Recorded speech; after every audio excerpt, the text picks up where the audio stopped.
Olá, bem-vindos ao programa Olhar de Estilo pela Primer TV.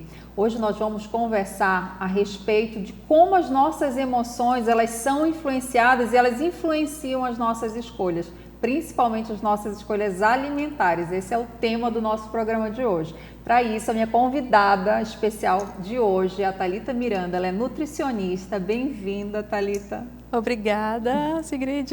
É muito um prazer estar aqui com você hoje. Que bom. E esse assunto é tão interessante, né, Thalita? Porque assim, desde quando nós nos entendemos por gente, a nossa relação com a comida ela é associada ao amor, ao cuidado, à proteção, né? A gente com já certeza chega na vida com essa associação.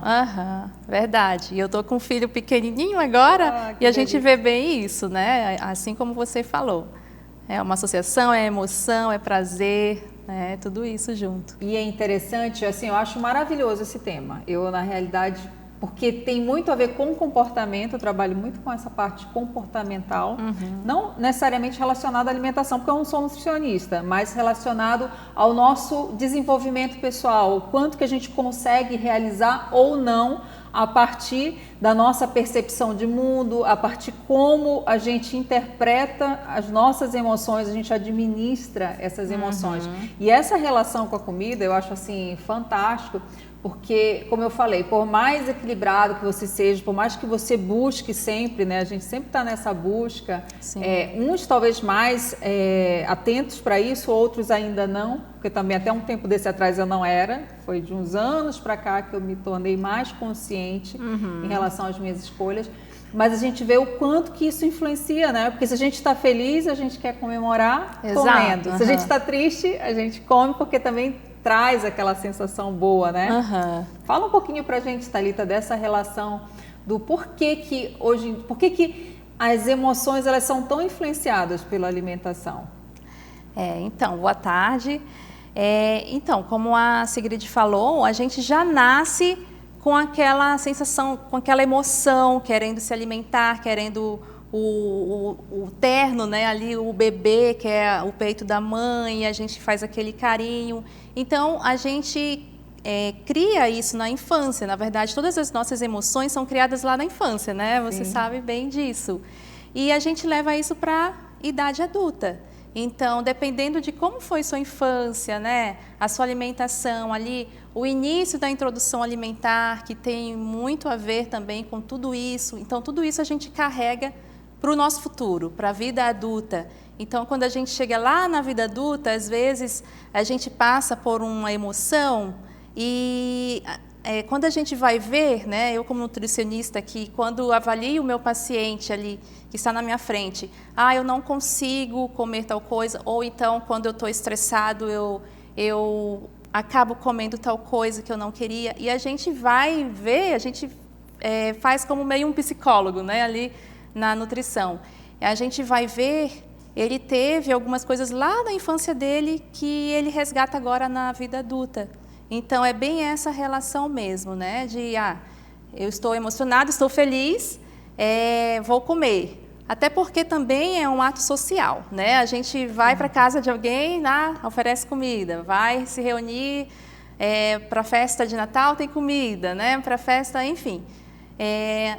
Nós fomos feitos para se alimentar. Agora, o modo como que a gente vai fazer isso que a gente tem que trabalhar, né? E, Thalita, é interessante que, assim, eu tenho um dos meus treinamentos é o Saia da Terra do Nunca. E ele trabalha muito com a relação do nosso... Só é com adultos, tá, que eu trabalho. Mas o quanto que nós, muitas vezes, nos tornamos infantis emocionalmente e fazemos as nossas escolhas baseadas nesse lado infantil, que não é tão amadurecido emocionalmente. Eu vejo que a parte da alimentação, muitas vezes, e eu falo por mim mesma.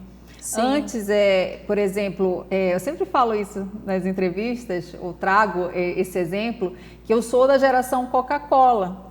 Sim. Então, assim, a minha geração associava Coca-Cola ao quê? Aqueles comerciais, né? Primeiro que era uma geração que a gente consumia televisão, hoje eu não assisto televisão, mas na época que eu era criança, a televisão era algo presente nas casas, né? Sim. E o que a gente via? O comercial da Coca-Cola que associava à felicidade, o slogan da Coca-Cola, abra a felicidade. Então, assim, eu não tomo hoje Coca-Cola já faz uns 3 anos.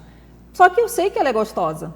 Eu não vou dizer que ela não é gostosa porque ela faz mal, entendeu? Só que hoje, o meu adulto, e a partir das escolhas que eu quero fazer, não me permitem, não é que eu não posso, não, é porque para mim não faz mais sentido. Sim, exato. Só que eu precisei chegar, não estou dizendo que quem toma é errado, de forma alguma. Isso daí tem a ver com o meu entendimento, com a minha maturidade a partir das minhas escolhas e para os meus objetivos.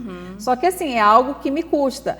Poderia tomar? Poderia. Só que o fato de eu não tomar é algo que ancora em mim uma decisão por uma escolha de vida.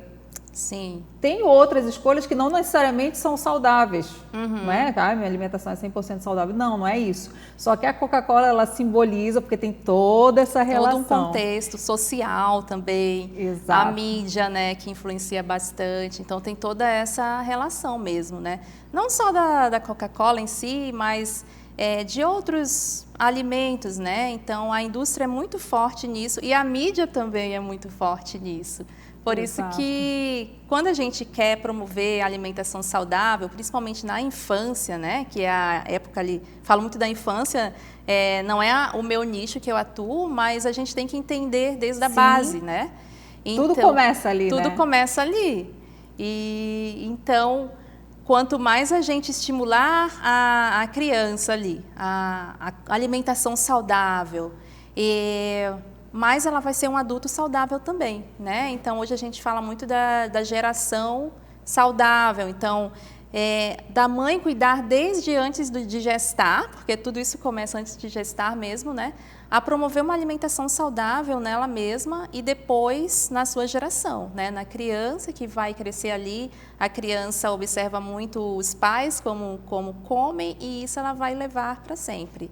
E Thalita, é interessante, né, que eu vejo isso em relação à minha filha já é adulta, mas assim, ela foi amamentada até 1 ano e meio. A importância da amamentação, assim, Sim. fundamental. E mesmo em casa, na época, eu não tinha a consciência que eu tenho hoje em relação às escolhas. Por exemplo, eu comia na época, porque eu também sou dessa geração que a gente não sabia o quanto que fazia mal, por exemplo, biscoito recheado, né, salgadinhos. Até um tempo desse atrás, a gente não tinha acesso à informação do quanto que eles eram prejudiciais. A gente achava que sucrilhos era saudável, era cereal? É que, na verdade, assim, Sigrid, teve uma transição nutricional, né? A história da nutrição conta isso. Então, ali, a partir da década de 80, 90, foi o boom da indústria, dos alimentos industrializados. Então, antes, na época dos nossos avós, se você observar, né, pelo que eles falam, pela história e tudo mais, era uma alimentação mais saudável, né? Até mesmo os ingredientes que utilizavam, o modo de cozinhar aquele alimento, então era tudo mais saudável. Daí veio a industrialização, não estou dizendo que a indústria é ruim, não, porque tem muitos alimentos também saudáveis, né? Feitos pela indústria, que hoje já tem várias que estão pregando aí a alimentação saudável e estão produzindo. A gente tem que saber diferenciar essas coisas. Mas teve essa transição e com isso, ali a geração 70, 80, 90, começou a fazer parte disso, né? Então, passou a consumir mais alimentos industrializados, a desembalar mais, né? Até porque não tinha consciência, né, do quanto que eles eram prejudiciais. E também por conta ali das propagandas, né, e tudo mais. E hoje a gente vê uma geração que... Mais consciente, né? Está voltando a alimentação que era da época dos nossos avós, né?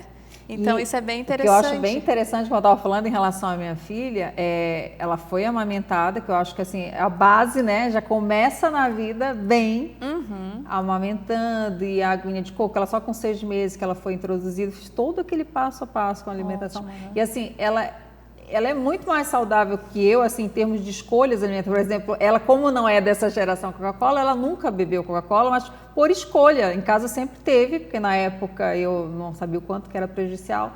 E ela achava horrível. Por quê? Porque não fazia parte, olha a relação do emocional, do psicológico, né? influenciando as escolhas. E assim, ela é super saudável em termos de alimentação, sempre foi, ela sempre comeu muito fruta, verdura e coisa e tal, sempre gostou muito dessa coisa do natural. E eu vejo quanto que isso, né, é uma tendência. E hoje a gente consegue, através das informações que nós temos acesso, até própria nutrição, né, hoje é mais acessível. Antes era algo mais difícil, mais né? afastado, né? E teve um boom, na verdade, a partir de 2010, creio eu, da nutrição. Então as pessoas estão mais, creio eu que as pessoas estão mais atentas, né? Também a evolução aí das mídias sociais, né? As pessoas podem seguir nutricionistas e outros médicos, enfim, que falam bastante isso. E as pessoas têm mais acesso à informação, né? Hoje em dia as pessoas podem assistir vídeos, assistir outros acessos para terem essas informações, né? Então está muito mais fácil hoje em dia. Sim.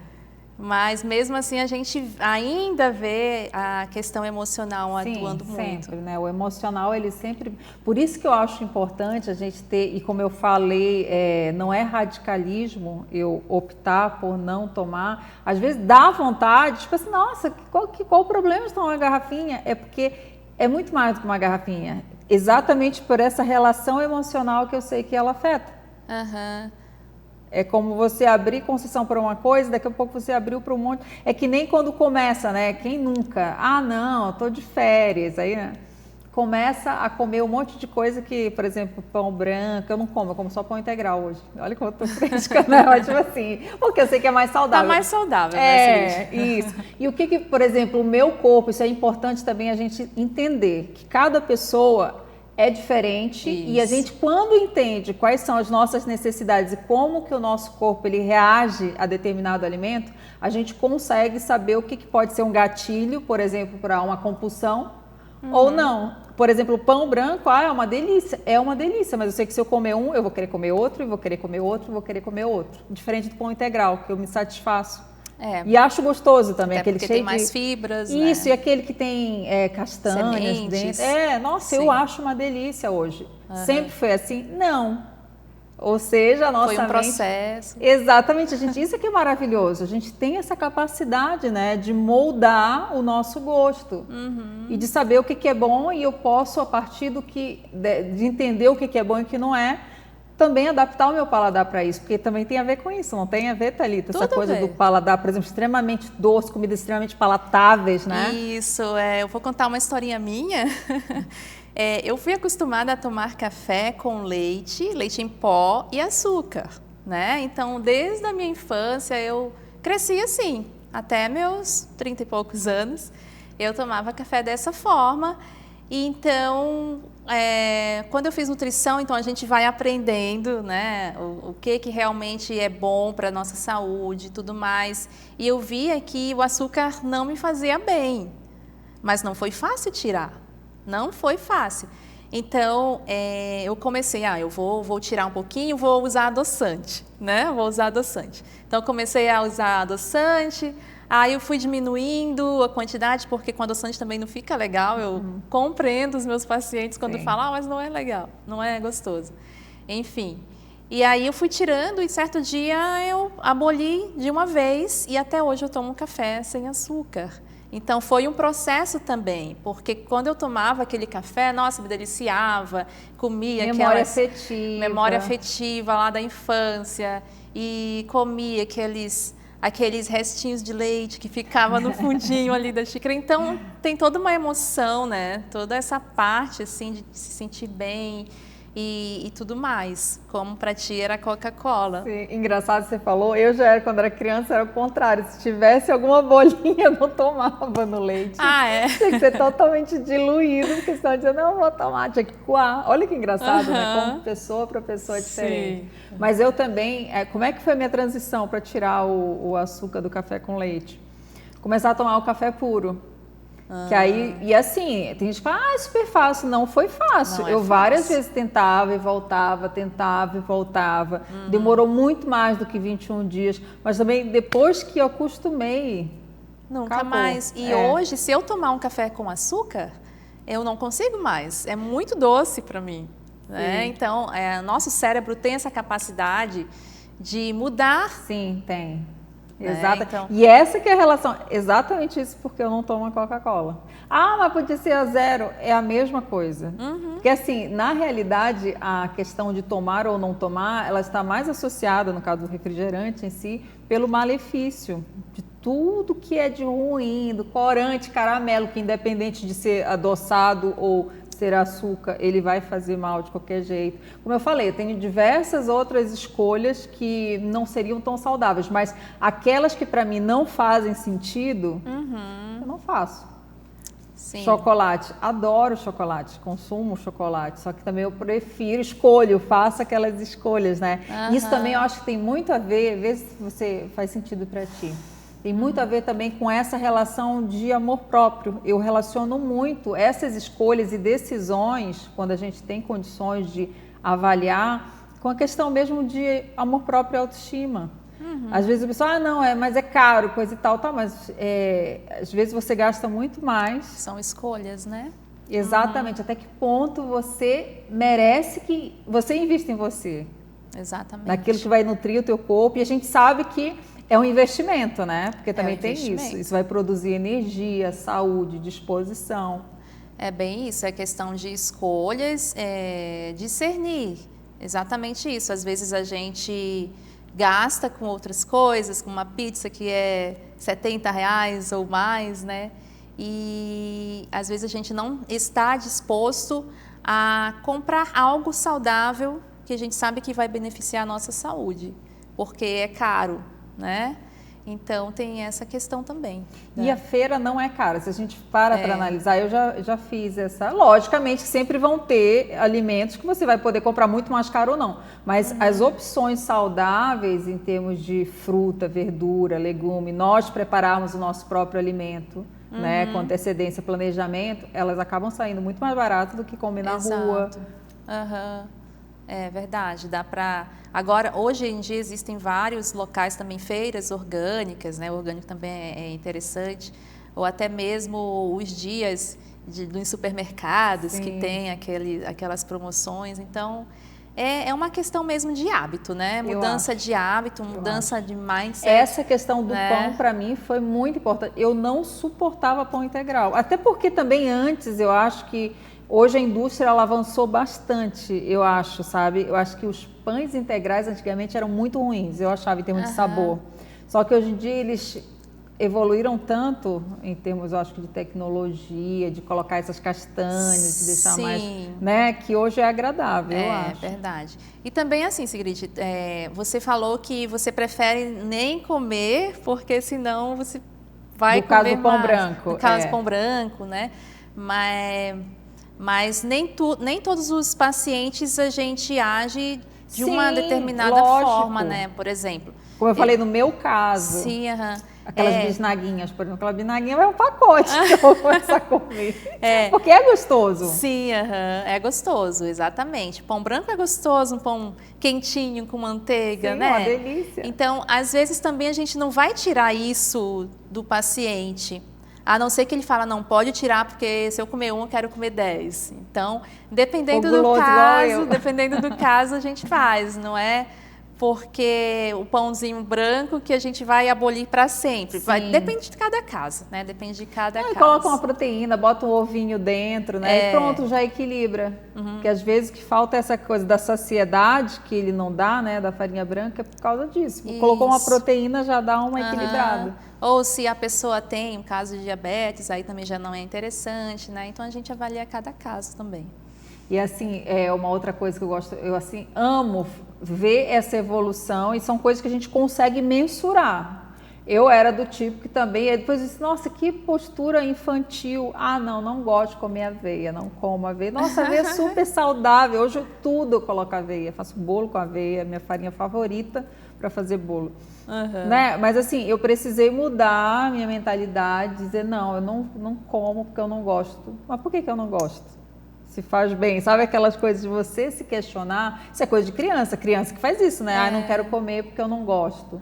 Talvez alguma lembrança que eu tinha da aveia, um Sim, mingau de pode aveia, ser, não fui sei. forçada a tomar um mingau contra a vontade. Exatamente, tem tudo isso também, né? Inclusive, esses dias eu atendi uma paciente que ela não consegue comer frutas. Nossa, adoro fruta. Então, como colocar isso na pessoa? Ela tem toda uma questão ali da infância dela, que ela nunca gostou de frutas e tudo mais, né? Até mesmo a consistência. Olha que interessante. Né? Então, o que eu fiz? A gente precisa, logicamente, comer aí de 3 a 5 porções de frutas por dia, pelo menos, né? Então, eu fiz um trato com ela. Como que ela pode inserir frutas no seu dia a dia? Então, ela faz o quê? Vitaminas, uma vitamina de frutas com iogurte e ela está conseguindo fazer e ela está bem feliz por causa disso. Então, ela está inserindo aos poucos, né?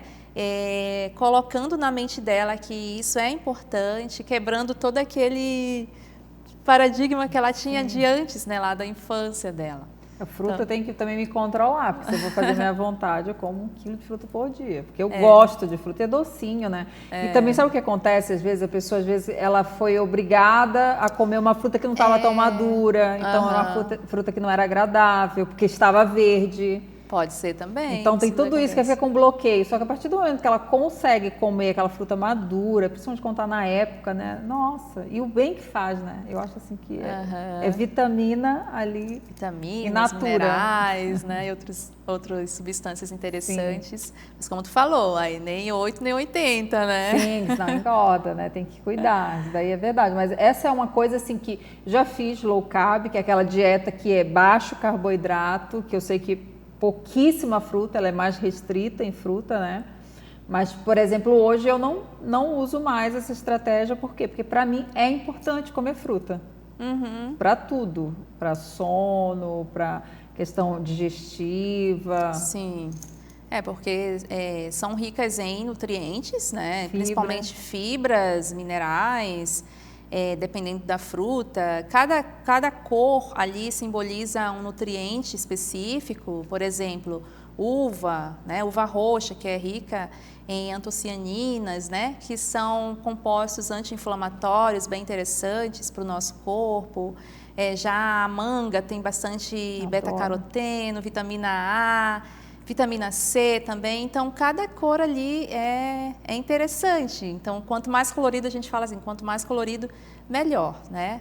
Agora, você falou da estratégia low carb. A gente pode inserir algumas frutas, sim, na estratégia low carb, né? Principalmente aquelas que têm baixo índice glicêmico, que a gente fala, abacate, que é rica em gordura também, gorduras boas, né? As frutas vermelhas, como o morango, o blueberry, né? Ameixa, enfim, são frutas interessantes que dá para inserir. Agora, uma banana, por exemplo, dá para inserir também, mas com uma estratégia, por exemplo, uma aveia, né? Um farelo de aveia, que daí diminui ali, aumenta o aporte de fibras, diminui o índice glicêmico. Banana é muito bom, né? Eu acho assim, uma fruta, é que uma nem fruta ovo. Versátil, você só pega. É um dos alimentos mais, né, completos que tem. Eu li, não sei se é verdade, só não tem vitamina C, mas o resto tem tudo dentro do ovo. O ovo é bem completo. Então, assim, é um alimento que a gente devia ter sempre, todo dia, diariamente consumir, porque realmente ele traz saciedade, ele nutre. E a banana também, eu acho assim, a versatilidade dela em termos de receita, em termos de comer ela pura mesmo. Isso, até mesmo fazer um bolo e não precisa adoçar, porque a banana já... Sorvete de banana com frutas vermelhas, né? Você coloca e ela some, o sabor dela some. Qualquer fruta que você joga, eu acho assim, fantástica. A banana, ela realmente é uma coringa. Então, assim, eu vejo que a gente tem muitas opções, assim... se a gente tem condições de parar, analisar, refletir em relação às nossas escolhas, ao nosso estilo de vida, ao que nós queremos, porque também isso é muito importante. Como eu falo, isso é relativo, porque cada pessoa tem um objetivo diferente. Mas, por exemplo, para o meu objetivo relacionado à qualidade de vida, é importante eu ter um controle. Eu não posso, por exemplo, comer tudo que eu gosto e não comer coisas que eu supostamente não gosto. Aquilo que eu falei, no caso da aveia, por exemplo, ou da Coca-Cola. Quando a gente entende até que ponto as nossas escolhas, elas nos levam, nos aproximam para o nosso objetivo e até que ponto elas nos distanciam daquilo que a gente quer e a gente é adulto emocionalmente, principalmente, a gente tem condições, sim, de fazer essas escolhas. E o fato da gente perseverar em relação a essas escolhas faz toda a diferença. Exatamente. Isso faz toda a diferença mesmo. É muito interessante a gente conhecer a si mesmo, né? Porque é uma questão de autoconhecimento. Sim, cada né, pessoa é diferente, né? Exato. Por exemplo, tem pessoas que amam, de repente, aveia, né? Não tiveram nenhum trauma. Nem... Hoje eu amo aveia, tá? Uhum. Mas assim, olha como eu também acho isso maravilhoso, né? Que não existe isso de você, não, eu não suporto e não tem que você é assim para sempre, né? É, não, você tem, quando você é emocionalmente maduro, consciente, você tem condições de reprogramar a sua mente, as suas escolhas. Com certeza. Independente do trauma que você teve. Para isso a gente tem um monte de profissionais, né, capazes de ajudar nesse processo de ressignificação, de traumas e mudar isso. Desde que a gente queira, entenda que é possível. É isso que eu ia falar, a gente tem que querer, né? Não Exato. adianta o profissional tentar colocar na cabeça do outro, porque a pessoa que realmente precisa querer primeiro para ter essa mudança. E saber que sempre as nossas escolhas elas vão ter consequências, né? Sim, sempre. Né? Tudo que a gente faz hoje, a gente vai colher os frutos depois, né? Sim, e correr atrás do prejuízo é muito mais difícil, não é verdade, do que construir hábitos saudáveis. Mas nunca é tarde, nunca é tarde. Tem coisas que eu corro até hoje atrás do prejuízo, mas faz parte do meu processo, assim, em função das escolhas erradas que eu fiz no passado também, e tá tudo certo. É um dia de cada vez. Eu sempre gosto também dessa filosofia, desse entendimento, da gente, cada ano, cada mês que passa, a gente entender e procurar incluir mais hábitos saudáveis, de qualidade de vida, de mudança positiva, e tirar aqueles, substituir, não é, eu vou tirar esse hábito, não, colocar um hábito positivo que vai me aproximar do meu objetivo, porque uma coisa está interligada à outra, não tem essa. Quando você faz uma escolha consciente, você se torna consciente, isso te ajuda em outras áreas da vida. É bem verdade. E você acaba também propagando isso para os outros ao seu redor. Exato. Né? Apesar que às vezes é um pouco difícil, porque todo mundo tem seus hábitos que trouxeram durante a vida. E às vezes é difícil você estar num ambiente onde você já tem esse pensamento e existem outras pessoas que não, né? Então, isso acontece muito hoje em dia também. Sim, uma pessoa querer mudar o estilo de vida e vive numa casa, né, com outras pessoas Mas é interessante, Thalita, que a partir do momento que você começa a produzir resultado, as outras pessoas, elas, opa, eu quero isso. Enquanto a gente só fica falando e não, na prática, não tem esse resultado, ninguém leva a sério. Quando elas começam a ver, elas também querem aquela mudança, né? É verdade. Então, por isso que realmente as nossas atitudes, elas falam realmente muito mais que as palavras, né? Fulana, como você emagreceu, você está mais bonita, mais disposta. Eu quero isso também, né? Sim. Mas você está disposto à mudança? Então, tem todos esses fatores, né, que somam aí. E que não é do dia para a noite, não é rápido, porque a gente levou, isso é muito importante. A gente leva, às vezes, anos para chegar onde nós estamos, com hábitos, na maioria das vezes, errados, de sono, alimentação, etc. Aí a gente quer num mês, né, que magicamente tudo aquilo se apague, e não é assim que funciona. E é isso que eu acho que causa tantos transtornos, né? Isso. Às vezes numa semana, né? Então, Sim. Tem pacientes que chegam, Nutri, em quanto tempo eu vou conseguir emagrecer? E eu não tenho uma resposta exata para aquilo, né? Porque eu gosto muito de trabalhar esse lado emocional e não dietas loucas, como emagrecer 20 quilos em uma semana. Não, porque a pessoa tem que ter essa mudança primeiro no seu pensamento, no seu comportamento, saber entender por que ela está fazendo aquilo e aos poucos mudando isso. E sempre de dentro para fora, né? Sempre de dentro para fora. Se dando conta do quanto que aquelas escolhas, eu sempre penso nisso, que eu estou fazendo hoje? Me aproxima ou me distancia do que eu quero? Isso é bem importante, pensar isso. Né? Essa visão, vou fazer uma coisa, vou escolher, ok. E assim, não é sempre, a gente logicamente tem os momentos. Eu gosto muito, já encerrando a nossa entrevista, olha como passa rápido, né, Muito rápido. Eu sempre gosto de ter a mentalidade seguinte, de 70% a 80% do tempo fazendo escolhas conscientes, saudáveis, que me levam ao meu objetivo, e de 20% a 30% não sendo tão radical, porque acho que também tudo que é radical leva a um extremo negativo, que aí vai para uma compulsão, para um descontrole. Então a gente sempre procura, durante a semana eu estou mais permissiva nas minhas escolhas ou eu estou mais consciente, centrada? A partir daí eu posso ir para um lado ou para o outro. A chave, eu diria em uma palavra, equilíbrio, né? Equilíbrio é a chave de tudo isso, do que a gente falou aqui, né? Então, existem estratégias para chegar lá, para algumas pessoas vão ser mais fácil, para outras vão ser mais difícil. Então, mas o importante é não desistir. O importante é não desistir e buscar e ter aquela frase que você falou em mente. O que eu estou fazendo hoje? Me aproxima ou me distancia daquilo que eu quero? Show, Thalita. Muito obrigada. Adorei. Eu que agradeço, também adorei. Já fico com o convite para uma próxima. Obrigada, agradeço. A Thalita, ela compartilha bastante conhecimento também dessa área de nutrição nas suas redes sociais, né? A gente vai colocar aqui. E hoje a gente fica por aqui. Obrigada, Thalita, novamente. Nada. Um beijo. Nos vemos na semana que vem.